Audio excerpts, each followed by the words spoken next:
Sivagiri radio நண்பர்கள் அனைவருக்கும் எனது இனிய காலை வணக்கங்கள். நான் இந்த வார இயக்குனர் கோபி, சிங்கப்பூர்லேருந்து. முரளிகார்த்தி, உங்கள் பதிவை பார்த்தேன் நான். ஸோ அதனால் இன்றைக்கி ஸ்கூல்லாம் லீவாக இல்லை, இது வந்து ஒரே ஒரு கூட்டமைப்பு நடத்துகிற போராட்டமாக, அதை பற்றி சொல்லுங்கள்.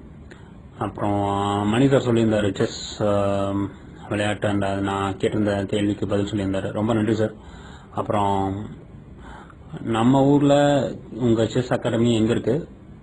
இப்போ வயதுக்கு ஏற்ற மாதிரி நீங்கள் வந்து இல்லை திறமைக்கு ஏற்ற மாதிரி உங்களுடைய ஃபீஸ் வாங்குறீங்களா?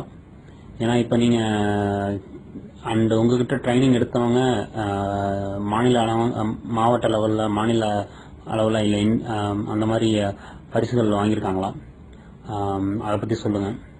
இப்போ நார்மலாக நம்ம ஊரில் செஸ் கற்றுக்கணும், நல்லா விளையாடுறாங்க, இல்லை ஒரு புதுசாக வந்து ஒருத்தவங்க கற்றுக்கணுன்னா அவங்களுடைய மாத செலவு எவ்வளோ ஆகும்? அண்ட் அதுக்கான காம்படிஷன்ஸ் எப்பப்போ நடக்கும்? ஐ மீன் எவ்வளவு ஃப்ரீக்வெண்ட்டாக நடக்கும்? அதுக்காக நீங்கள் எப்படி அந்த மாணவர்களை தயார்படுத்துறீங்க? அதை பற்றி நீங்கள் சொல்லுங்கள் மேஜர். நன்றி.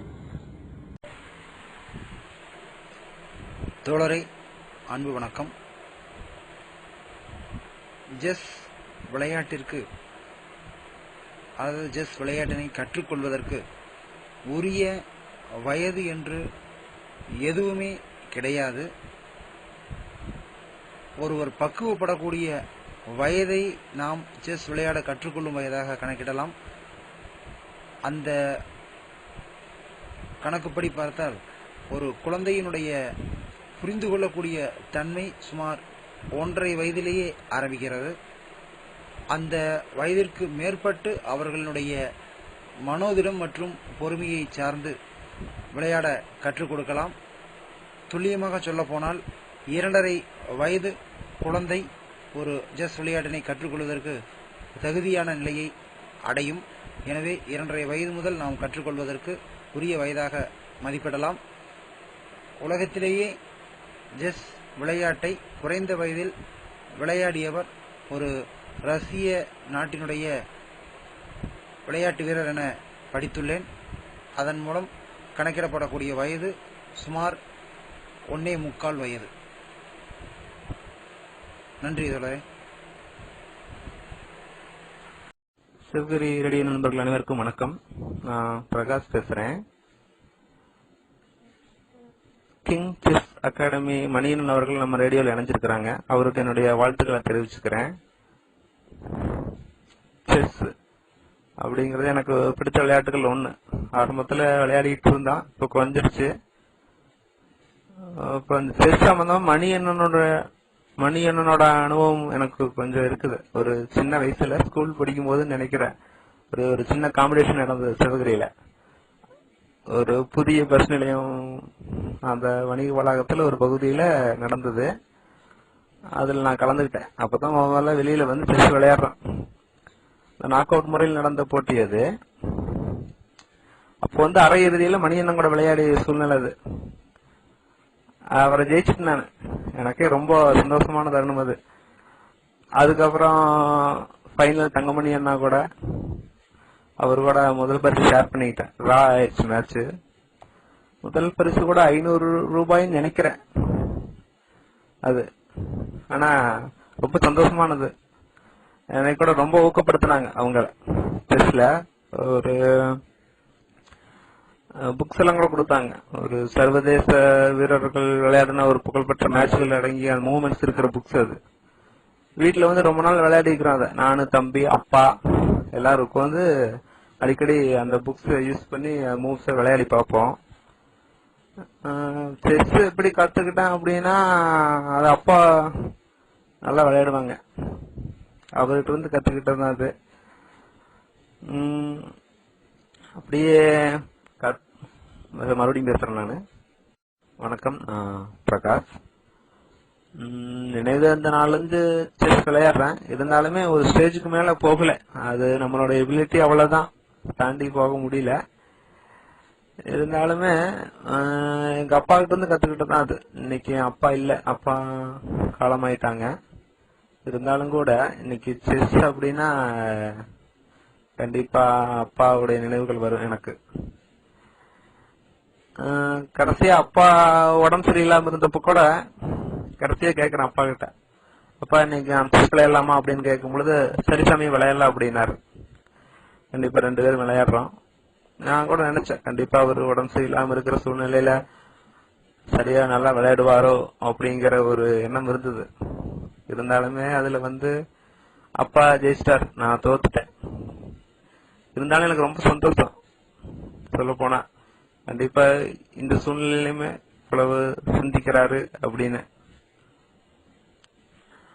இன்னைக்கு அப்பா இல்ல, இருந்தாலுமே இந்த செஸ் அப்படிங்கிற எனக்கும் எங்க அப்பாவுக்குமான ஒரு உறவு அது.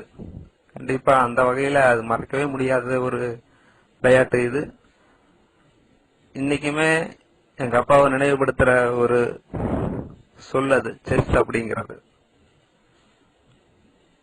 நன்றி. வணக்கம், நான் வீரா பேசுகிறேன். தம்பி பிரகாஷ் அவங்க அப்பாவுக்கும் அவங்க அப்பாவுடைய நினைவுகளை பகிர்ந்திருந்தார். உண்மையிலேயே மிக மிக அற்புதமான ஒரு இலக்கிய பதிவுன்னு தான் அதை சொல்லணும்.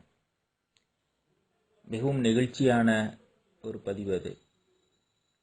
அவர் சொன்ன அந்த செஸ் அப்படிங்கிறது பார்த்தீங்கன்னா அவங்க அப்பாவுக்கும் அவருக்கும் உண்டான ஒரு தொடர்பு குறித்து பேசும்போது செஸ் அப்படிங்கிற வார்த்தையே அவங்க அப்பாவுக்கும் அவங்க அப்பாவை நினைவூட்டக்கூடிய ஒரு வார்த்தைன்னு சொல்லி சொன்னார்.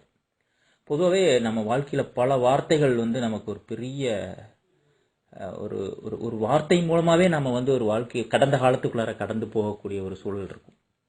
எல்லா மனிதர்களுக்கும் ஏதோ சில வார்த்தைகள் நமக்குள்ளார ஒரு பெரிய திறப்பை உண்டாக்கும். அந்த வகையில் அந்த வார்த்தை மட்டுமே அவர் பிடித்து கொண்டு நம்ம எவ்வளவோ விஷயங்களுக்குள்ளார பயணிக்கும். சிவரி ரேடியோ நண்பர்கள் அனைவருக்கும் வணக்கம். நான் சென்னையிலேருந்து சுரேஷ் பேசுகிறேன். இன்றைக்கி நண்பர்கள் சில பேர் தங்கள் வாழ்க்கையில் நடந்த அருமையான நிகழ்வுகளால் நிகழ்வுகள் பகிர்ந்துக்கிட்டாங்க. அருமையாக இருந்தது. நானும் அது மாதிரி சில பகிர்ந்துக்கோன்னா, இப்போ வீரான்னு சொல்கிறவர் வீரகுமார்னு சொன்னார். அண்ணன் எனக்கு தெரிஞ்சவர் தான் நினைக்கிறேன். நாங்கள் 1992 சிவரியில் எஸ்எஸ்எல்சி 10th படித்தோம்.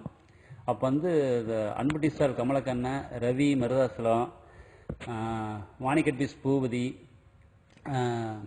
கௌரின்னு நினைக்கிறேன். அவர் தம்பி கௌரிங்கிற ஒரு தம்பியாக இருந்தால் அவர் தான் வீரகுமார்னு நம்ம அவராக இல்லையான்னு எனக்கு தெரியல. அவராக இருந்தால் எங்களை கான்டாக்ட் பண்ணுங்க. அவரும் எங்கூட நாங்கள் 10th ஸ்கூல் டீம் பேட்மிண்டன் மேட்ச்சுக்காக போகிறதுக்காக எங்களுக்கு சில நாள் கோச்சிங் கொடுத்துருக்காரு வீரகுமார் அண்ணன். அந்த ஞாபகம் எனக்கு இருக்குது. அந்த வீரகுமார் தான் இவரான்னு எனக்கு தெரியல. அவராக இருந்தால் சொல்லுங்கண்ணா. ரொம்ப நாளாச்சு, கிட்டத்தட்ட 22 வருடங்களுக்கு பிறகு உங்கள் குரலை கேட்குறேன்னு நினைக்கிறேன்.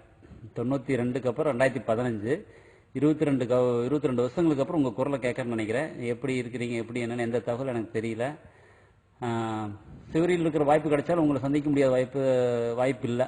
இப்போ எங்கே ஈரோடு இருக்கிறீங்களா, சிவரியில் இருக்கிறீங்களா, எப்படின்னு சொல்லுங்கண்ணா. என்னோட பேர் சுரேஷ். ஸ்கூல் கேசராஜ்னு சொல்லுவாங்க.